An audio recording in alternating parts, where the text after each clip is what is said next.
নমস্কার বন্ধুরা, চুমকি রন্ধনশালায় আপনাদের সবাইকে স্বাগত। আজ আমি আপনাদের মিষ্টির দোকানের মতো মালাই চাপের রেসিপি করে দেখাবো। এই মিষ্টির রেসিপিটা আপনাদের কাছে শেষ পর্যন্ত দেখার জন্য অনুরোধ রইল। তাহলে চলুন নরম তুলতুলে রসালো মালাই চাপের রেসিপিটা শুরু করা যাক। মালাই চপ বানানোর জন্য কড়াইয়ের মধ্যে দিয়ে দিলাম 1 বাটি চিনি। এখানে আমি 150 গ্রাম চিনি দিলাম।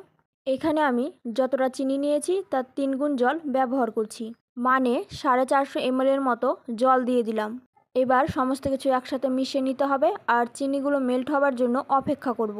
এই সময় গ্যাসের ফ্লেমটাকে আমি মিডিয়াম টু হাইতে রেখেছি। ওইদিকে চিনিগুলো মেল্ট হচ্ছে আর এইদিকে আমি প্রায় 200 গ্রামের মতো ছানা নিয়েছি। ছানাটাকে প্রায় 4 থেকে 5 মিনিট ভালো করে মেখে নিতে হবে, মানে খুব ভালো করে মেখে ছানাটাকে একটা নরম ডোয়ে পরিণত করে নিতে হবে। এতে মিষ্টিগুলো খুব সুন্দরভাবে রেডি হবে আর খেতে ভীষণই ভালো লাগবে। 4-5 মিনিটের মতো ছানাটাকে খুব ভালো করে মেখে নিয়েছি আর ছানাটা এখন বেশ মসৃণ হয়ে গেছে। ছানার মধ্যে আর কোনো রকম ডলা নেই। এখন কিছুটা অংশ হাতের মুঠোর মধ্যে নিতে হবে আর গোল বলের মতন বানিয়ে প্রেস করে চ্যাপ্টা করে নিতে হবে। সমস্ত ছানার চপগুলো একইভাবে রেডি করে নিতে হবে। এখানে আমি একটি বানিয়ে দেখিয়ে দিলাম আর বাকিগুলো একইভাবে রেডি করে নেব। একইভাবে সমস্ত ছানার চপগুলো রেডি করে নিয়েছি। এবার এক সাইডে রেখে দিচ্ছি। আর কড়াইতে যে চিনিগুলো দিয়েছিলাম সেগুলো খুব ভালো করে মিশে গেছে।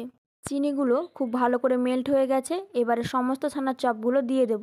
মিডিয়াম টু হাই ফ্লেমে কড়াইয়ের ঢাকনা বন্ধ করে প্রায় 10 থেকে 15 মিনিট রান্না করে নিতে হবে। মিডিয়াম টু হাই ফ্লেমে 15 মিনিট মতো রান্না করে নিয়েছি আর মাঝখানে মিষ্টিগুলোকে উল্টে পাল্টে নিয়েছিলাম যাতে মিষ্টিগুলো খুব ভালো করে রান্না হয়ে যায়।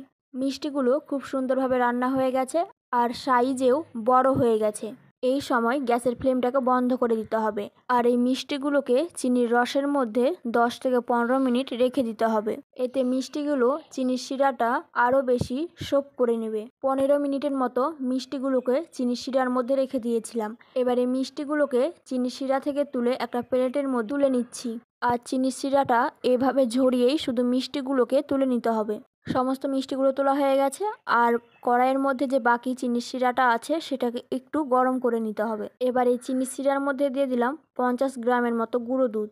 লো ফ্লেমে খুব ভালো করে মিশিয়ে নিতে হবে যাতে দলা না পাকিয়ে যায়। গুঁড়ো দুধটা খুব ভালো করে মিশে গেছে। এবারে গ্যাসের ফ্লেমটাকে মিডিয়াম টু হাইতে করে দিতে হবে আর মিশ্রণটাকে খুব ভালো করে গরম করে নিতে হবে। খুব তাড়াতাড়ি মিশ্রণটা ঘন হয়ে যাবে কারণ গুঁড়ো দুধে মালাইটা রেডি হচ্ছে।